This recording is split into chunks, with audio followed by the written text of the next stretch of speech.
We're here today to announce that we have had a group of leaders of the community who have gotten together to discuss how we can enhance security for downtown. Amazingly, in downtown, we have had decades of revitalization and rebirth. It has taken all of us, the city, the county, the state, on the federal level, and of course our business community have come together to invest in downtown. We have seen amazing revitalization. Downtown has become a place where we all come together. We have seen with baseball, Schuster Center, the Levitt Center, revitalization, housing. This is a place where people come to work, play, and enjoy downtown. We want to make certain that that investment continues, and we know that it can be at risk if we don't have a place where people feel secure. So locally, we are responding. We had a group of community leaders who came together, and we wanted to make certain that we looked at the root causes of ways in which we can impact the areas of security in the community. And we wanted a plan for next summer. We wanted to make certain that, first off, that we had a concern that was shared, that the investment is at risk. We wanted to make certain that people feel safe, and that we wanted a coordinated approach. So we believed that we needed to have increased social services for downtown, increased police presence, and increased enforcement.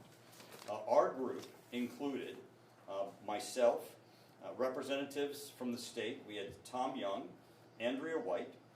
We also had representatives from the business community, Erhard Pretauer from CareSource, Chris Riegel from Stratocast, Jason Woodard from Woodard Development, Willis Blackshear, state senator, who's with us today, Phil Plummer, who is with us today. We had Desiree Timms, state representative, Eric Spina from the University of Dayton, Mary McDonald, county commissioner. Someone could please lean against that, thank you. Every now and then someone leans against the wall, they turn off the... Bob Streck, the sheriff, Mayor Mims, Chris Shaw, county commissioner, who's with us, and the commissioner-elect Darius Beckham, who's also participated with us. This group came together and came up with recommendations that we have submitted to the county commission and to the city commission, asking for them to review our recommendations as to how we think we can accomplish increased social services, increased police presence, and increased enforcement to make downtown safer. The city has already taken the lead in this effort, and they have scheduled our recommendations for tasking the staff of the city to review them and make recommendations for implementation for this week's first reading. City Commission's calendar for Wednesday. We want to thank the mayor and also the city manager and the city commissioners for placing that on their calendar. We also want to thank the incoming mayor, Turner Schloss, who has supported these recommendations and supports it being on the calendar. We think these recommendations will be supported also by the county commission, and we look forward to getting the recommendations from them as our group works in partnership with this group. Now, our recommendations were broken up into a social services working group, a business community working group, an intergovernmental working group, and a justice policing group. We also think that our court systems needs to be engaged. People were very concerned about what enforcement occurs once the police are involved in actions in downtown.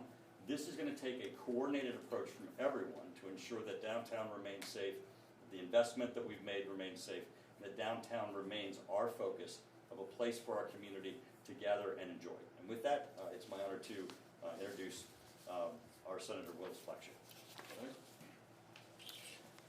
Okay, well, good morning. Just want to first start off by thanking Congressman Turner for bringing this group together of different stakeholders who are invested in the growth and sustainability of our downtown. Let me just be clear, we are committed to the safety throughout all of Montgomery County, but as it pertains to downtown, the growth that we have seen downtown is at a tipping point. The goal is simple: more people downtown, more often, and making sure that they are supported and safe. We recognize that when people come downtown, they support local businesses. They eat at local restaurants, as well as go to other surrounding areas.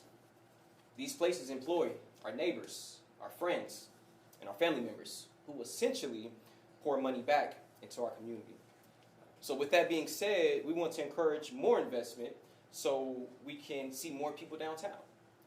And we want them to feel safe and confident with that. Downtown Dayton is blessed. We already have 5 new hotels. The arcade is open. Our arts are thriving. And we also have some of the biggest employers in our state that call Downtown Dayton home. The state of Ohio has a critical role to play in the partnership with the private sector to ensure continued growth and safety. And to protect and build on this progress, we are committed to strengthening 3 key areas which the Congressman has already mentioned: social services, police presence, as well as enforcement. We want to just make sure that everybody is safe. All eyes are on the city of Dayton, and I believe that we have a real opportunity to be a national model, to show how a city can preserve its downtown's character and integrity while also promoting long-term growth and economic prosperity. We're called the Gem City for a reason. And I, for one, am committed to that strategic government investment in our downtown because there are so many people that are depending on it. I'm going to say that one more time. There are so many people that are depending on our downtown to thrive, and we are all committed to making sure that that continues to happen. So with that, I'll pass it over to Representative Andrew White. Well, I'm excited to be here talking about downtown because downtown is a place that I've been coming for decades. I was a college student. I worked downtown. I have shopped downtown. I have eaten downtown. I've recreated downtown with all the arts and with the different bike paths and all of the different things there are to do. And it's been truly momentous to see how downtown has transformed itself over the years. We've seen us go through different cycles over the years. We have investment. We have companies leave. We have holes to fill. But yet, Congressman Turner, you've been around a long time too, and I thank you for your leadership because you've seen the ebbs and flows, and you've seen our downtown. And so as we look to the future and we think about what we want to see and what we want to keep seeing, we want to see restaurants thriving. We want people to feel comfortable. Perception and reality are not the same things. And so we want to make sure the reality that everybody experiences as they come downtown is a reality based on feeling confident, that people who need human services are getting cared for and in the places that they need to be, and that all the businesses who have so faithfully invested in our downtown, and are building investment in our downtown, feel supported by the state, which my colleagues, Tom Young and Phil Plummer and the representatives are here today, as well as Senator Blackshear. We're committed to supporting our downtown. We're committed to supporting Dayton and Montgomery County because a vibrant downtown helps for a vibrant region and helps attract. When companies are recruiting, they want to know there's arts. They want to know there's a sports stadium. They want to know there's things to do. And it's our job to make sure everybody who lives and works and plays downtown is thriving and feels safe. So thank you so much for your leadership, for everybody that's been involved to bring this together, because we have a lot of work to do, but we have a lot of great things that are happening and that will happen.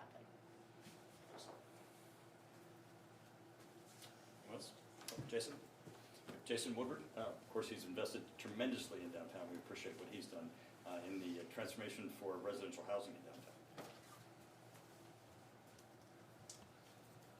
Good. I also want to echo thank you to Congressman Turner for pulling the group together and the entire committee that put a lot of time and effort into coming up with these recommendations. Downtown is at a tipping point. The good news is that can go in a very positive direction. I think it's imperative that we're proactive from this point forward to shape the outcomes we want for our residents and businesses that call Dayton home. My company and our partners, alongside the city, county, state, and numerous other developers, have made significant investments, and we want to see that continue to drive growth and prosperity throughout our community. We've made a lot of progress. The Water Street District, East 3rd Street, the fire blocks, Oregon East, the arcade, they've all had tremendous impacts in the city, defying what many said couldn't be done. The foundation is in place to propel our great city. My partners at Crawford Hoying were the driving force behind bringing Marriott to downtown, leading with the opening of the Fairfield Inn, the first hotel in over 20 years in downtown Dayton. Quickly followed that with the AC, and now there's several other hotels open and more on the way. The arts, we're blessed to have a tremendous arts community for a city of our size, really for any city. Our arts culture is amazing. Anchored by Dayton Live, Gabriel and his team have done a phenomenal job and continue to just outclass other peer cities. As Senator Blackshear touched, we can be a model for the entire country. Like many other cities, we've struggled to regain the energy in downtown post-COVID, but we don't have to accept that as our fate.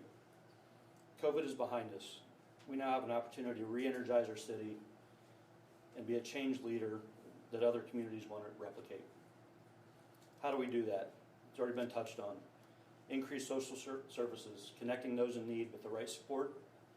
Increase police presence. The city's taking the lead by adding a substation in downtown. And then enforcement, just holding people accountable for their actions. Ultimately, what we need is to continue to drive more people downtown to work, play, live, and we can change the negative perceptions that are out there and continue Dayton's momentum of investment and vibrancy that we all deserve. Thank you. Anyone else to speak for the committee? Most definitely, thank you. Of course, we all understand that the core of any city is downtown. You've heard all the positive comments about how much it has been able to drive the recommendations, the investments in downtown Dayton. Dayton is no different than any place else. I think we are ready to that model. I think we keep moving in this direction. One of the reasons that we're working on these recommendations is to make it better, or to accelerate the great things that have been happening as far as this city of Dayton is concerned. We've seen when we look at data that the negative crime data stats have continuously gone in the right direction, which is down, making Dayton again the best place for someone to live, work, play, be educated, raise a family, and grow old, in that order. Okay, we keep on moving in this direction because of the great leadership that we have from the federal government, the state government, as well as local government as well. It can't happen if those partners and those pieces are not working together in those spaces. And again, looking at the recommendations that we have, also looking at other things that we may not have put down on paper, but finding the best ways to improve the quality of life that we have in the city of Dayton. So again, I really want to thank all the partners who have come together. There are probably some things, maybe some laws from a decade or so ago that will probably help us in this whole process. So again, so thank all of you for being here because you've been a good part of this. I also want to say to the media, part of the challenge that we have is making sure we get the message out. When we have data that shows the good things that happen here in downtown Dayton, we have to depend on not just the word of mouth from those citizens who are here taking advantage of some of those experiences, but we need to make sure that, I know you guys have this theory when it leads, but take another approach to making sure that the good information about Dayton and Dayton City and the benefits that benefit everyone in this whole region come downtown to make sure that's clear. All right, thank you so much. Bill, Tom? Questions? How do we, can you concretely say what these increased social services are or enforcement is? Police presence seems pretty self-explanatory, but the other two, what does that concretely mean? Right, so one of the issues for downtown, obviously, is the homelessness presence, and we want to ensure that those who are in the downtown area that are homeless, that they're receiving social services. We call in these recommendations also for a census. Where are the individuals coming from? What social services do they need? And where are they located in downtown? We currently are operating without data, and so we want to make certain that we have the data and information so that we can apply those social services. And then in terms of, there's a lot of growth happening in Dayton, yes, especially the downtown core. How do we keep that growth going while also making sure it's affordable for people to either live there, to play there, to eat there, because costs everywhere are still going up? Right, well, there's a tremendous amount of affordable housing that is in downtown and that is continuing to be developed in downtown, including City Center itself, which is affordable housing.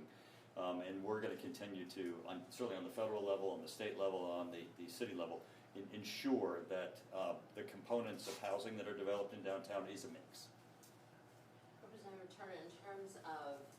the business community, maybe someone from the business community would like to answer this question.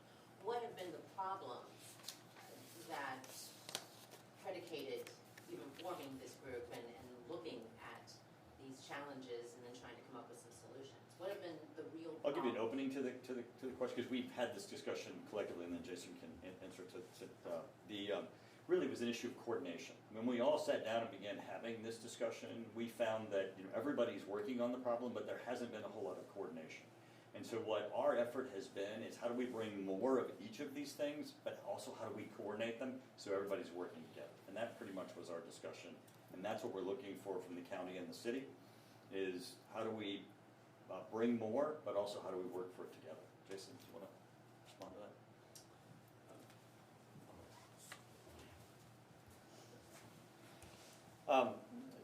From my perspective, I think, coming from the committee, you're battling a couple of different things. There are certainly incidents of violence that make headlines, and and we've had some of those occur in downtown.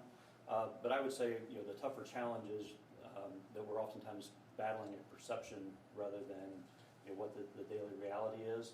But for human beings, perception is reality, and so we have to address those perceptions. And quite frankly, I mentioned it. Pre-COVID, we had a very full office population. We had a lot of people on the streets. From 8 to 5.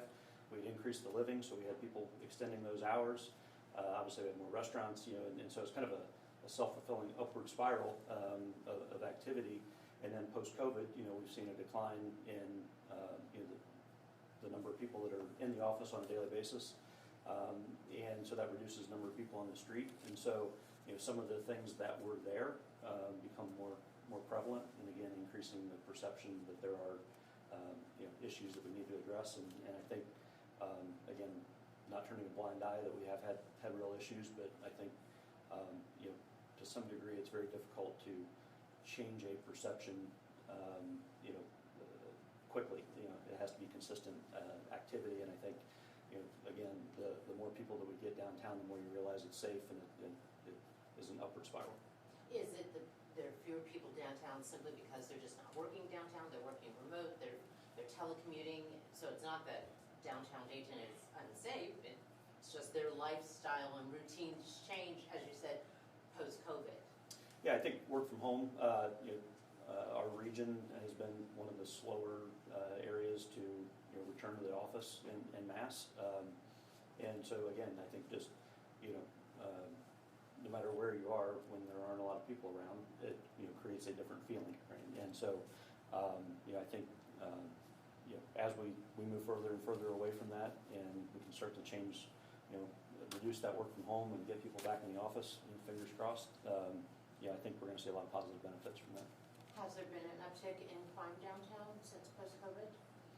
I don't know that I'm the person to speak to that, but I will say I think there, from my perception, because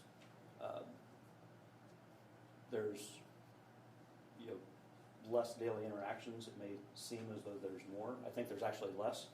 We're statistically, I believe, at pre-COVID levels, and so that's a positive sign. But again, I think one incident's too many, right?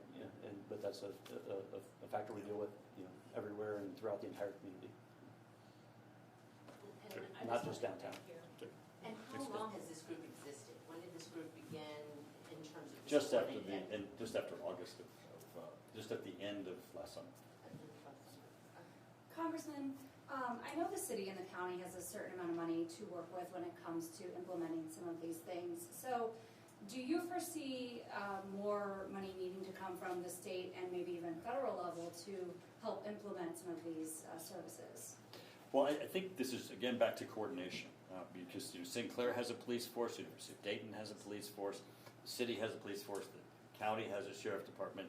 As we look, most of the buildings in downtown have security teams.